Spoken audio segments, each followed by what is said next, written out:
அம்மா அப்பா யாரோட செல்லம் நீங்க? கட்டாயம் 2 பேத்தோட செல்லம் கிடையாது. இல்லைங்களா? ஸோ இன்னைக்கும் வந்து செல்லம் எல்லாம் கிடையாது. அவனும் என் தம்பி 2 பேரும் ஒரே மாதிரி தான் வளர்த்துனாங்க. எந்த ஒரு வித்தியாசம் கிடையாது.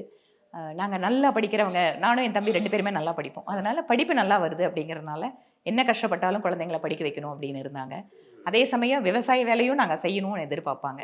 அதுல எந்த வித்தியாசம் இருக்காது. ஆள் வரல அப்படின்னு சொன்னா நீங்க வந்து மாட்டு தொழுவத்துல இருந்து எல்லாம் கிளீன் பண்ணணும்னா பண்ணணும், அவ்வளவுதான். உங்களுக்கு So, சலுகை அந்த சலுகை எல்லாம் எதுவும் கிடையாது. அது மாதிரி ஆளுங்க வேலை செஞ்சாங்கன்னா கூட போய் நிக்கணும், கூட போய் அவங்களோட வேலை செய்யணும்.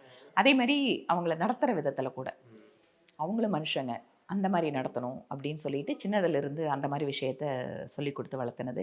அப்பாவுக்கு அம்மா வந்து எதுல கண்டிப்புன்னு சொன்னா, நான் வந்து குழந்தைங்களுக்கு என் கையால சமைச்சு கொடுக்கணும், என்னோட வீட்டுக்காரரை நான் ஒழுங்கா நேரம் கொடுத்து பார்த்துக்கணும் அப்படிங்கிறதெல்லாம் அம்மா ரொம்ப என்கிட்ட எதிர்பார்ப்பாங்க. அப்பா வந்து பொதுமக்கள் கிட்ட நான் வந்து சரியா நடந்துக்கணும், யார் வந்து கேட்டாலும் உதவி பண்ணணும், எல்லாத்தையும் வந்து சந்திக்கிறது அப்படின்னு சொன்னா உடனே சந்திக்கணும், டைம் எல்லாம் வந்து இழுத்தடிக்கூடாது, பார்க்கறனா உடனே பார்க்கணும், அந்த மாதிரி அவைலபிளா நீ இருக்கணும் அப்படிங்கிற மாதிரி அவர் வந்து ரொம்ப கண்டிப்பா இருப்பாரு.